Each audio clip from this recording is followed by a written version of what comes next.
Modal 2,7 triliun, benefitnya 3,9 triliun. Yes. Yeah. Jadi kalau ditambah 3,9 tambah 1,2. 5,1 triliun. Dari modal 2,7 triliun. Yes. Sekitar 2 kali lipat lah ya. Yes. 2 kali lipat. Gedean Formula E dong. Yes. Mengapa? Ini informasi baru nih. Gedean Formula E dibanding Mandalika. Kalau Mandalika dua event itu ya, WSBK dan MotoGP. Yes. Jadi artinya apa ini? Artinya investasi di DKI Jakarta untuk kasus ini jauh lebih efisien dibanding dengan di Mandalika.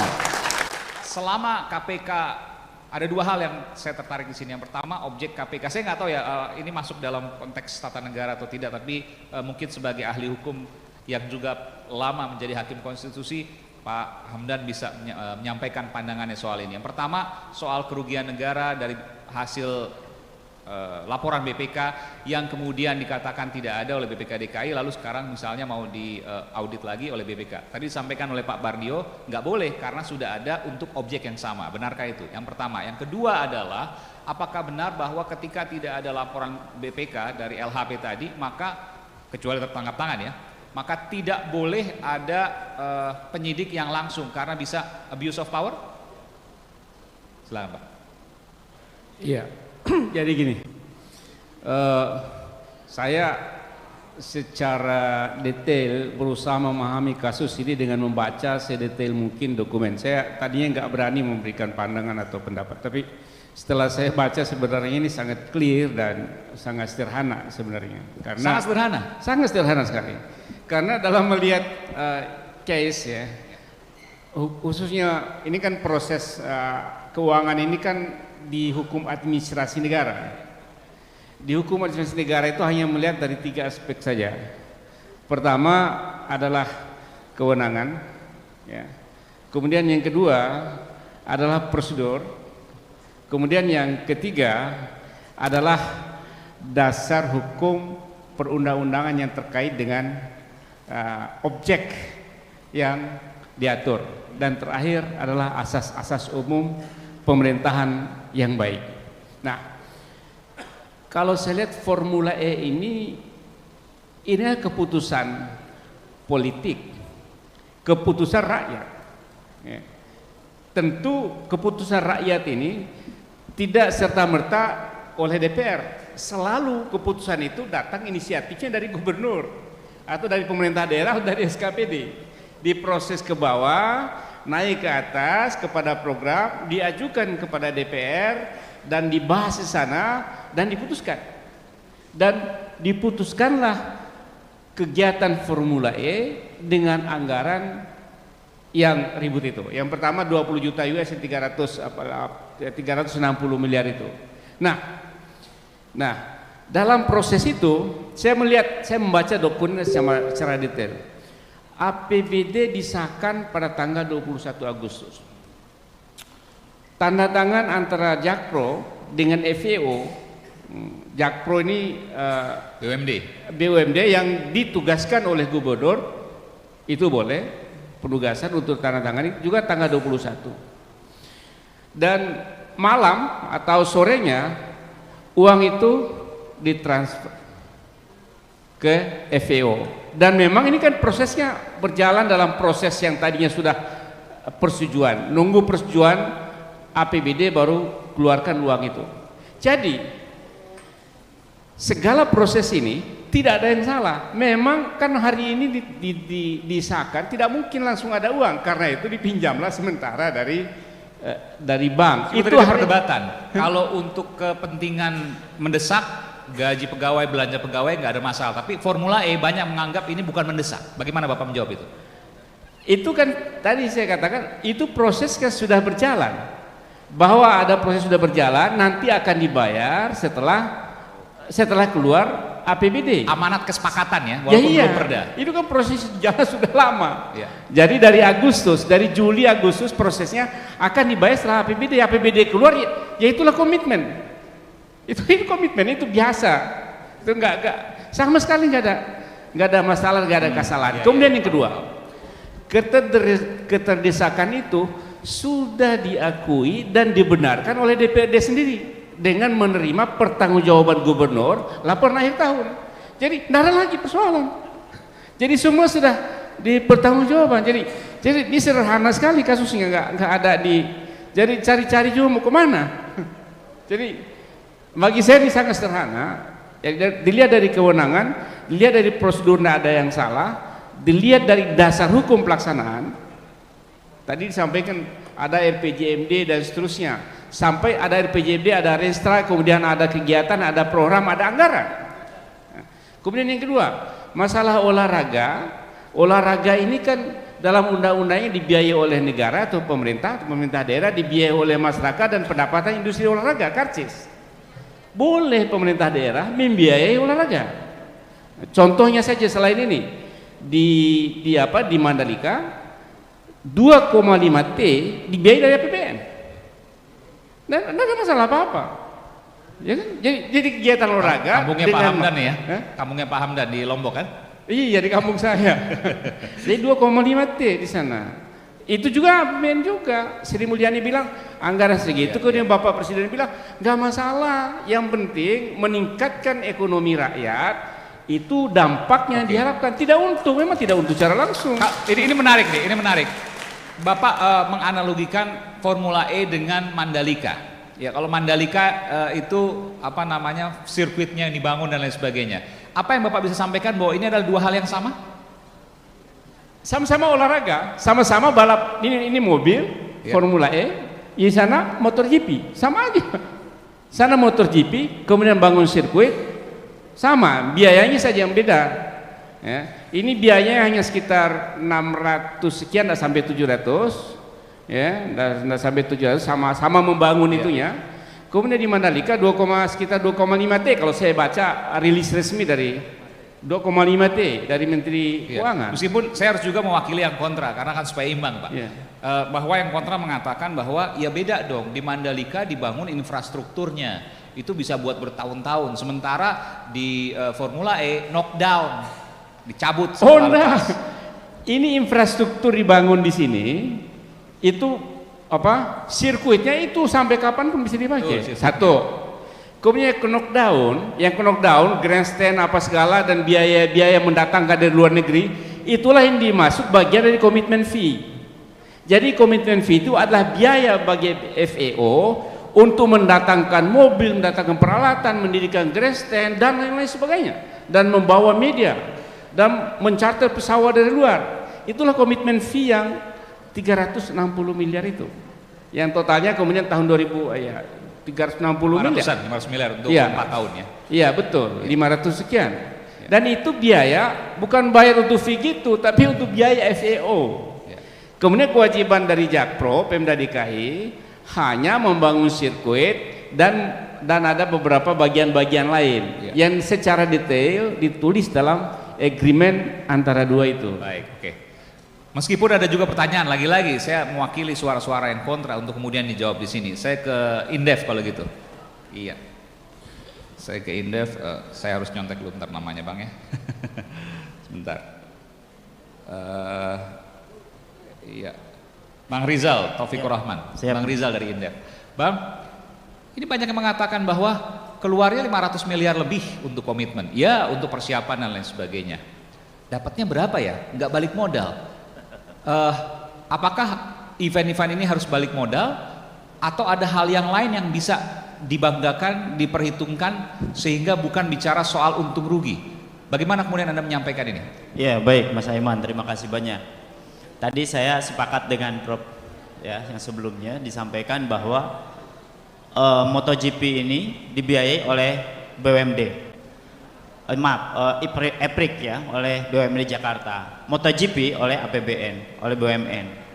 Dua-duanya itu adalah olahraga mesin lah gitu ya, motor dan mobil. Kalau kemudian tadi dipertanyakan apakah punya impact terhadap ekonomi, saya ya kebetulan ketua tim yang menghitung dua event itu. Jadi ketua tim di Formula E. Kami peneliti dari Indef itu meneliti dua-duanya event karena ini luar biasa kontraknya.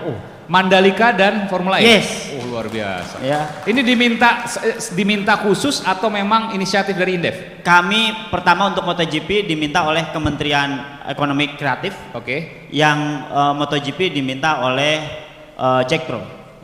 Yang Formula E. Yang Formula E. Oh, oke. Jadi dua-duanya kami hitung, metodologinya Ini sama. untung ruginya nih ya, Ya, kurang lebih gitu untung ruginya. Oke, ini Untung menarik, ruginya. menarik nih. Saya belum pernah dengar sebelumnya, silakan. Nah, itu. Eksklusif nih. Iya.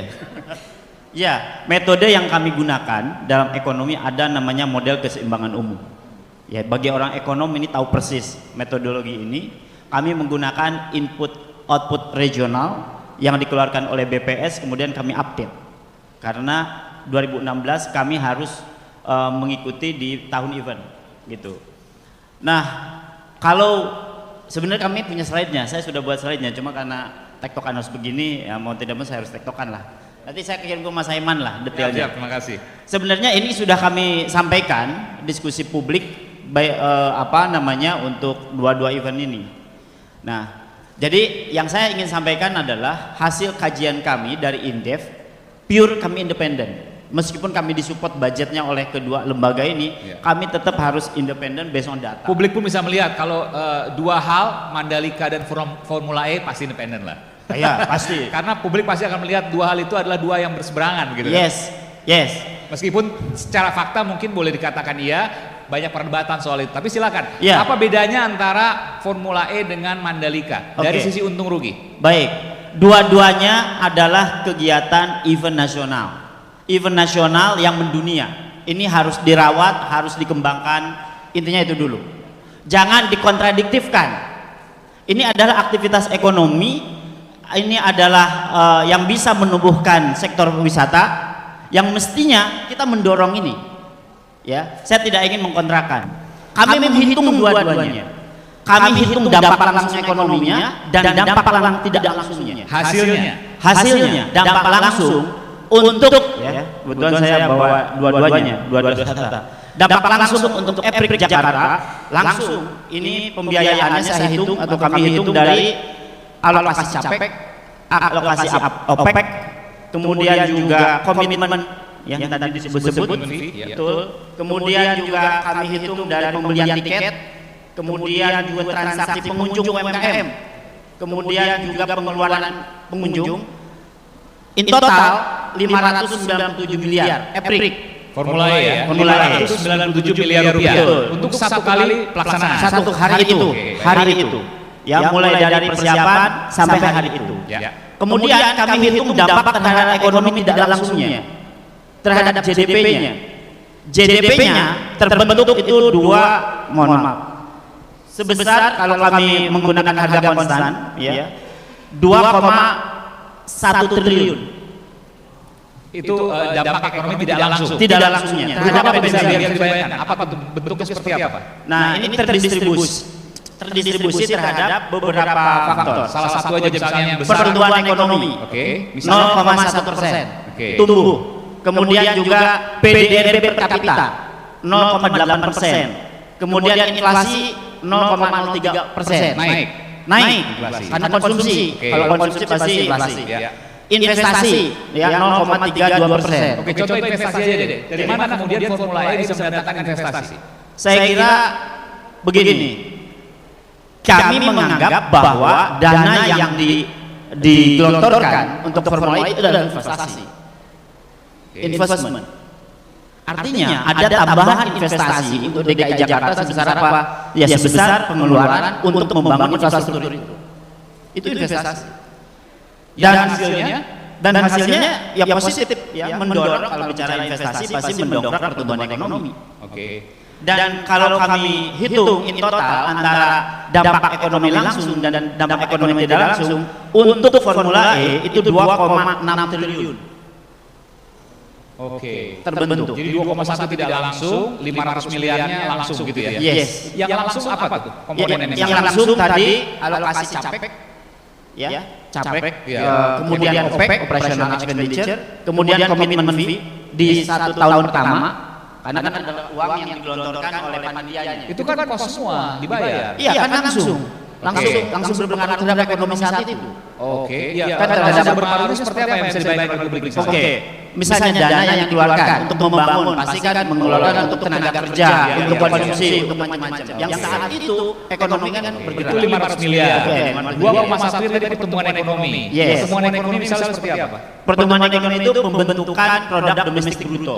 dari kedatangan misalnya dari aktivitas ekonomi, karena ekonomi itu begini, ketika ada event atau investment datang pasti berdampak terhadap sektor-sektor yang ada, pariwisata, kemudian sektor industri makanan dan minuman, kemudian juga sektor-sektor yang notabene mendukung terhadap kegiatan itu, perdagangan, kemudian juga ada biji besi yang untuk konstruksi dan sebagainya. Jadi menaikkan pertumbuhan ekonomi 0,1% dalam satu hari loh itu.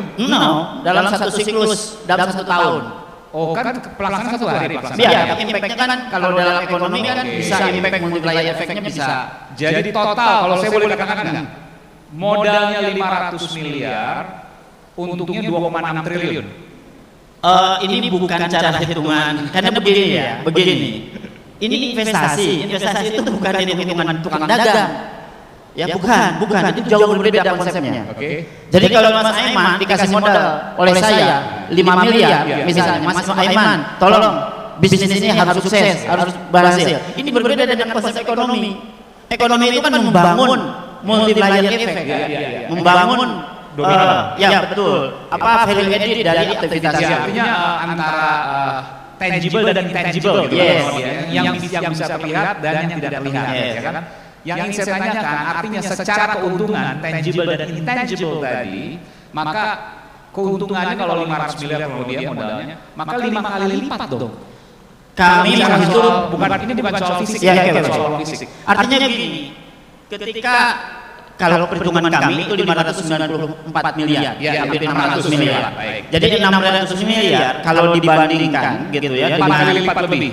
1 banding 3. Jadi 3 kalinya.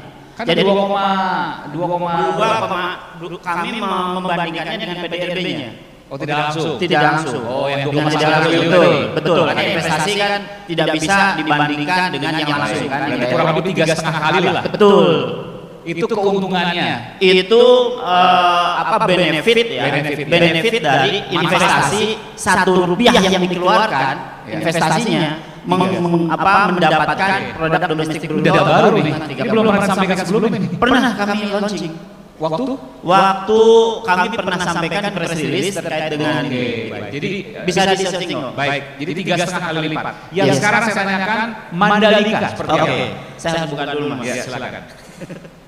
Oke, Mandalika tidak jauh berbeda metode hitungannya. Saya harus buka dulu ya. Oke, saya pikir tidak jauh beda keuntungannya 3 kali. Bukan. Beda ya. Beda. Jadi berapa kali nih? Ini penting ini bisa jadi headline ini. Ya, saya harus lihat data, khawatir keliru.